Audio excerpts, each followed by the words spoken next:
डर गया, किसी ने दाद दी। भूत बंगला यूँ तो खौफ व वहशत की अलामत है, लेकिन भूत बंगले के सनसनी अंगेज मनाजिर किसी किसी को लुत्फानंदोज भी करते हैं। ऐसे ही बच्चों और बड़ों की तफरी तबाह के लिए इस्लामाबाद के मकामी शॉपिंग मॉल में भूत बंगला बनाया गया है। डरावने मनाजिर और दिल दहलाने वाली आवाजें भूत बंगले के मेहमानों की हिम्मत और बहादुरी को चैलेंज करती हैं।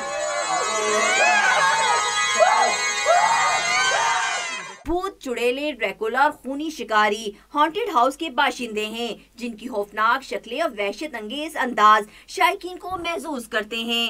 कोविड के बाद आपको पता है कि इंडोर अभी एक्टिविटीज स्टार्ट हुई हैं, तो ये सब वेरी नाइस एक्टिविटी और काफ़ी हमें मज़ा आया और थोड़ा सा ड्रोना भी था और जो है बट अच्छा एक एक्सपीरियंस रहा है ये। और हॉन्टेड हाउस काफ़ी स्केरी है, बच्चों के लिए जो है ना वो ज़्यादा खतरनाक है। कमजोर दिल वाले तो भूल कर भी इधर को ना भटकें, क्योंकि भूत बंगला तो बड़े बड़े 30 मारखानों के औसान भी खता कर देता है। कैमरामैन रिजवान बशीर के साथ फुजिया हनीन, डॉन न्यूज़, इस्लामाबाद।